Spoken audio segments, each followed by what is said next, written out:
Hello again, everyone, and welcome back to another episode of Jefferson's Salute to the Presidents. My name is Thomas Watson, and this is my sidekick and travel companion, Thomas Jefferson. I'm excited to present this show as it focuses on the life of one of my favorite presidents, James K. Polk, our 11th president. So if you're ready for some business in front and a party in the back, sit back, grab some corn pone, which Polk loved to eat, and enjoy the show.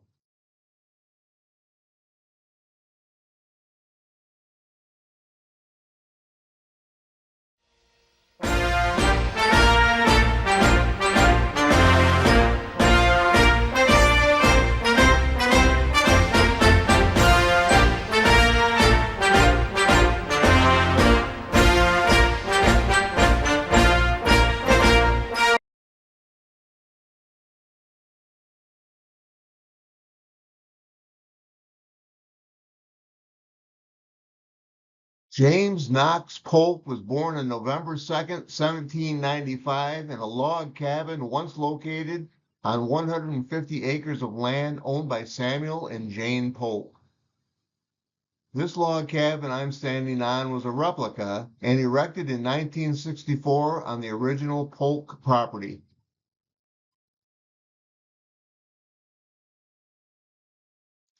Young James was frail as a child, which wasn't a huge advantage in the wild frontier of the late 1700s.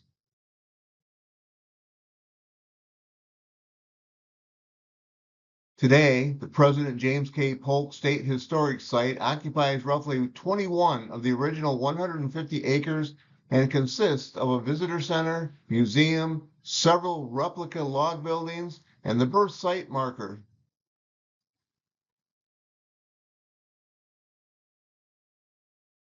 When the deteriorated log cabin where James K. Polk was born had fallen to the ground by 1900, this stone pyramid was erected in 1904 on the site of the birth cabin.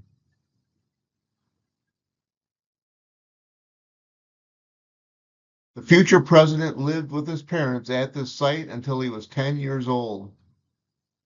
In 1806, the Polks packed up their belongings and traveled by wagon over rough terrain for nearly 500 miles until they reached what's now Columbia, Tennessee.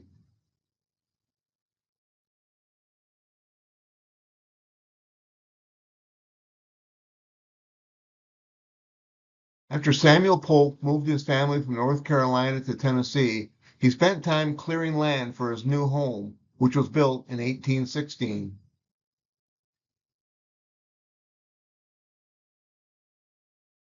This is the only surviving home of James K. Polk other than the White House.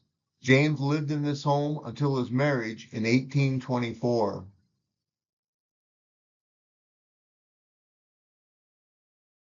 The interior of the home is a museum and not necessarily decorated as it was when young Polk lived here. Let's walk through the door behind me and enter the world of James K. Polk, his wife Sarah, and the president's parents, Samuel and Jane Polk.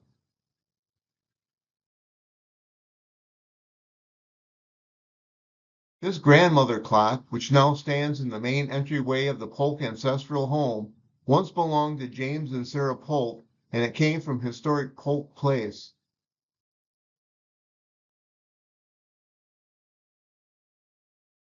I'm standing alongside a silver water pitcher and goblet, which is believed to have been owned by the Polk family at one time.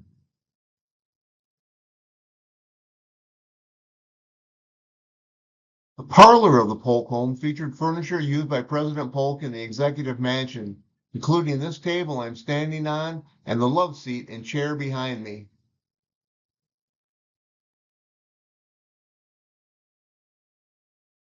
Since the Polks owned the furniture, that's how the pieces made it back to Tennessee and are now on display in the Polk ancestral home in Columbia.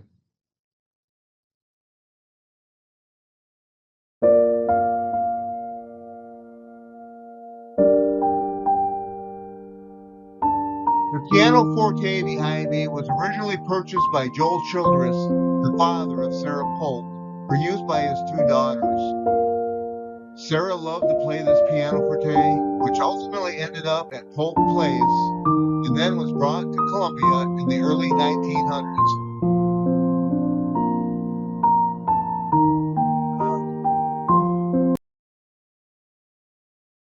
The dining area of the home featured Polk's original dining room table outfitted with pieces of White House china from his administration. Since President Polk purchased most of the items now on display in the home, he and Sarah were able to take their stuff from the executive mansion.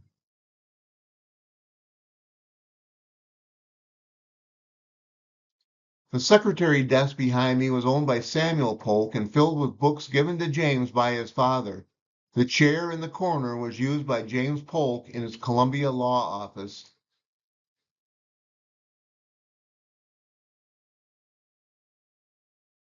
This daybed I'm standing on was used by Polk when he took cat naps in his Columbia law office.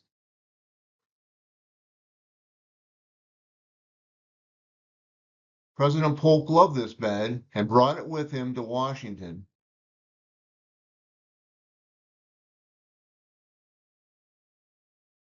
This room on the upper level of the home was Samuel and James' original bedroom. Today, the bedroom is dedicated to the life of Sarah Polk.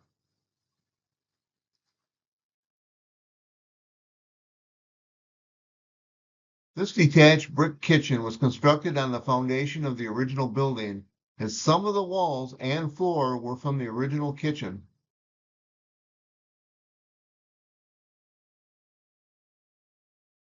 None of the furnishings inside the Polk kitchen were original to the home, including the antique period table I'm standing on.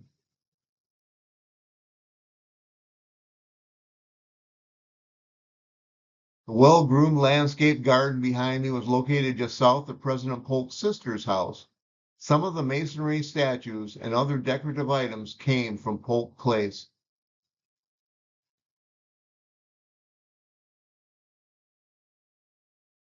In 1816, James left Columbia and entered the University of North Carolina as a sophomore, where he graduated with honors 2 years later. Following his time at UNC, Polk began to study the law in Nashville, and in 1820 he was admitted to the Tennessee bar.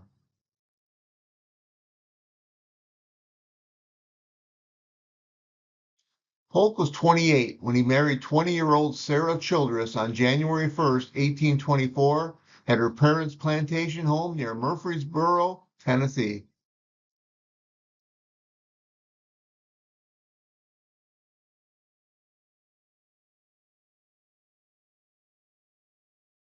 After his marriage in 1824, James K. Polk was elected to the United States House of Representatives, where he served for 14 years.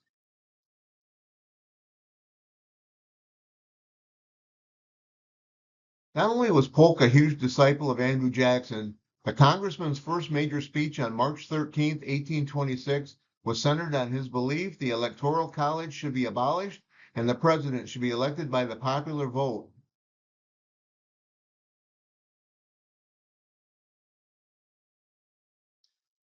During Polk's time in Congress, his desk was positioned where I'm standing in what's now the Capitol's Statuary Hall. While in Congress, the patriarch of the Polk family, Samuel Polk, died in Columbia on December 3rd, 1827, at the age of 55.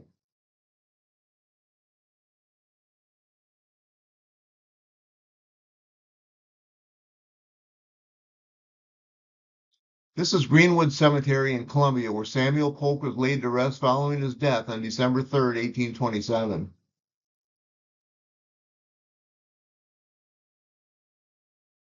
I'm standing on the final resting place of Major Samuel Polk. As I stood there, I envisioned James in front of me as he mourned the death of his dad.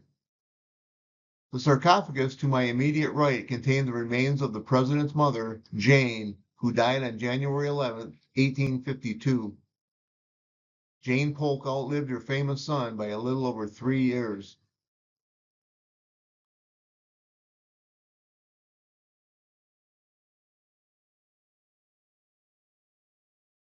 The First Presbyterian Church in Nashville is the site where James K. Polk took the oath of office to become the 9th governor of Tennessee on October 14, 1839. Polk served only one 2-year term. He ran for governor in the next 2 elections and was defeated both times. During the 1840 presidential election, Polk had hoped to be elected as Martin Van Buren's vice presidential running mate. But when Polk failed miserably to get any support, he figured his political career might be finished, especially when the Jackson-backed Van Buren lost the election to William Henry Harrison.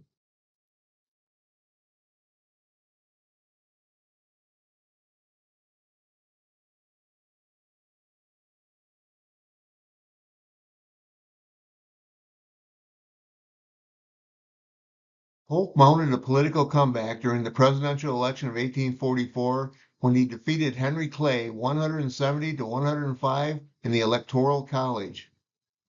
On March 4, 1845, James K. Polk stood on the east portico of the United States Capitol, where he recited the presidential oath of office in a steady rain. Not only was the 49-year-old Polk the youngest to become president up to that point, his inauguration was the first to be reported by telegraph and to be shown in a newspaper illustration.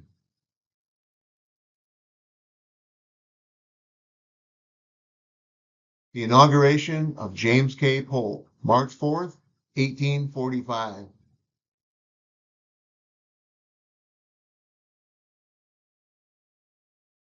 This Bible to my right was used during the inauguration of James K. Polk on March 4, 1845.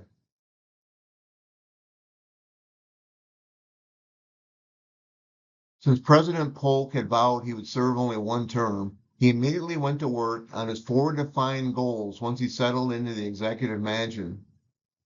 Polk's goals were to reestablish the independent treasury system, reduce tariffs, acquire some or all of the Oregon country, and acquire California and its harbors from Mexico.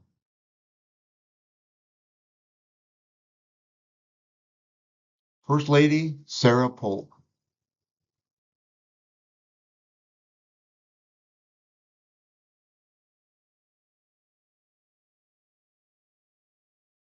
Behind me is the elegant mansion in Greenville known as the Dixon Williams Mansion, which was built in 1821.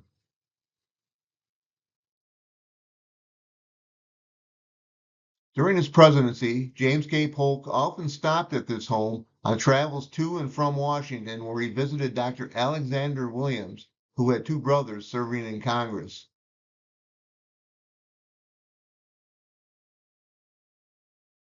Not only did President Polk stay as a guest inside this mansion, Davy Crockett also attended a party here just a few years before he was executed at the Alamo.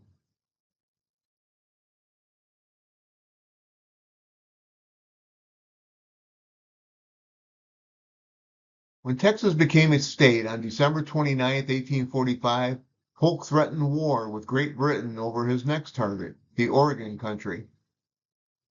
War was averted when the Oregon Treaty was signed on June 15, 1846, which solidified the country's northern border at the 49th parallel.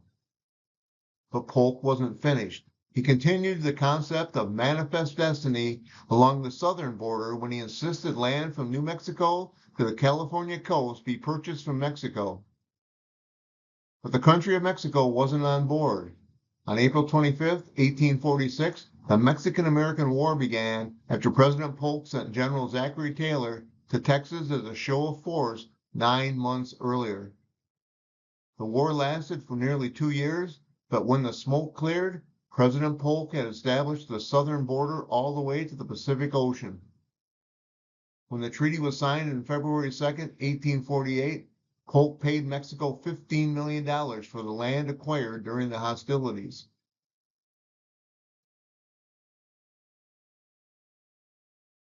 The smoking jacket behind me was once worn by President Polk. Because he contracted cholera, all of Polk's clothes were burned except for this jacket.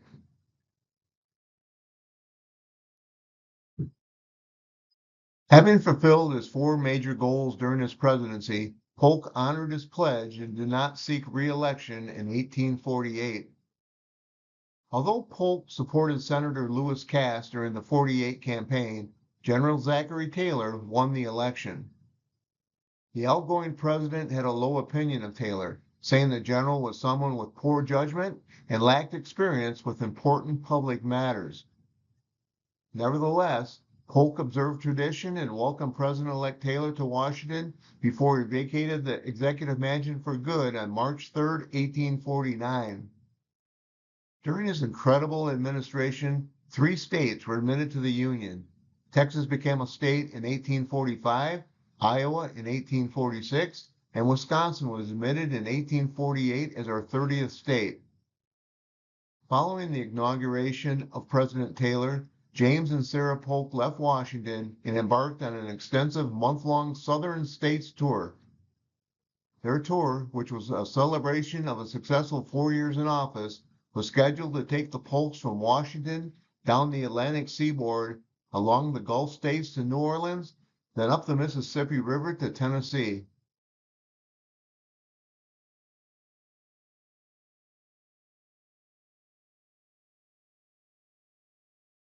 Everything was going to plan until the presidential party arrived in New Orleans, which was being ravaged by cholera. While he should have left Louisiana quickly, Polk was overwhelmed by the hospitality and stayed longer. Back on the boat for the trip north up the Mississippi River, Polk began to feel ill, and several passengers on the boat had died from cholera. While his doctors assured the former president he did not have cholera, Polk went ashore and stayed at a hotel in an attempt to recover. Finally, on April 2, 1849, Polk arrived in Nashville to a huge reception, but his new home there, called Polk Place, was being renovated and wasn't quite finished. James and Sarah Polk headed for Columbia, where they stayed with the president's mother, who was still living in the family home behind me. Following a 2-week stay in this house, where the former president was still suffering from bouts of stomach and bowel issues, James and Sarah headed back to Nashville and their newly acquired home, Polk Place.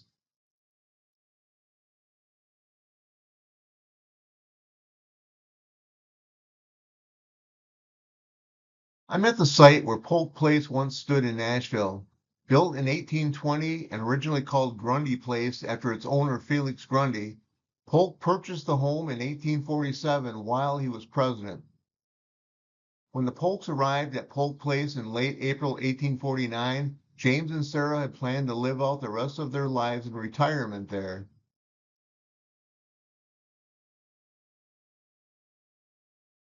This cast iron fountain I'm standing on, which I found at the Polk Ancestral Home in Columbia, originally stood at Polk Place in 1849.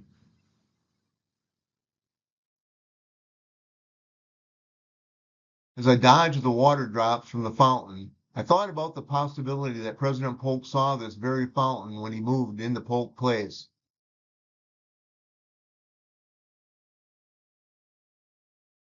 Once he settled into his new home, the exhausted president seemed to gain new life. But in early June, Polk fell ill again and grew progressively weaker.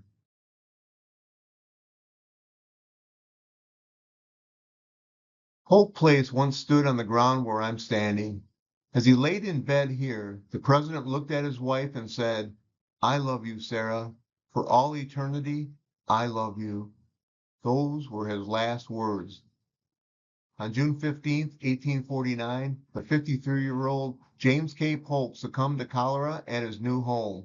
After a brief funeral service the following day, Polk was buried in Nashville City Cemetery.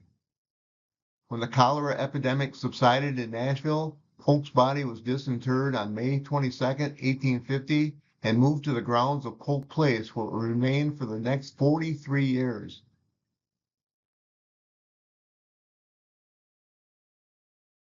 The death of President James K. Polk, June 15, 1849.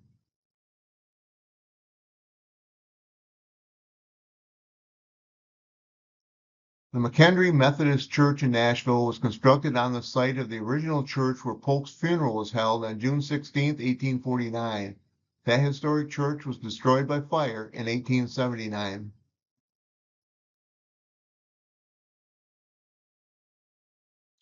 Polk's gravesite on the grounds of Polk Place.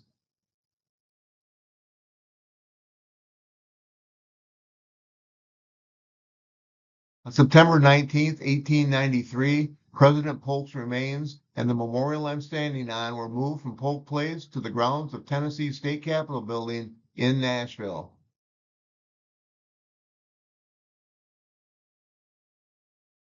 Following her death at Polk Place on August 14, 1891, Sarah Polk was laid to rest next to her husband before she was moved to this location 2 years later.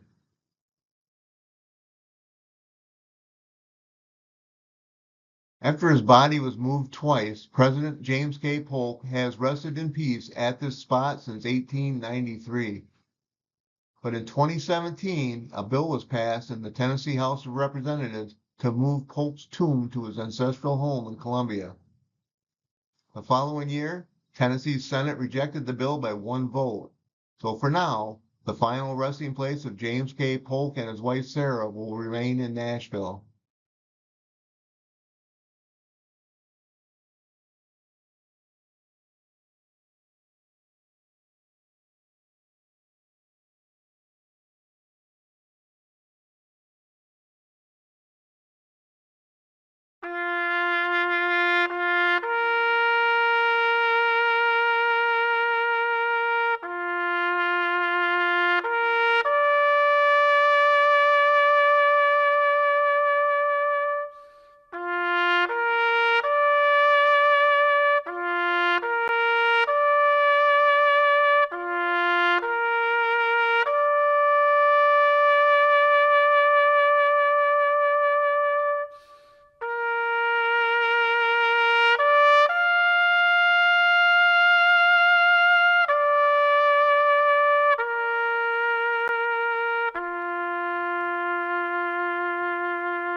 This statue of the 3 presidents born in North Carolina was on the grounds of the Capitol building in Raleigh. I wanted to get closer to the statue, but the grounds were closed to the public during my visit on July 26, 2020, due to the violent protests following the George Floyd killing.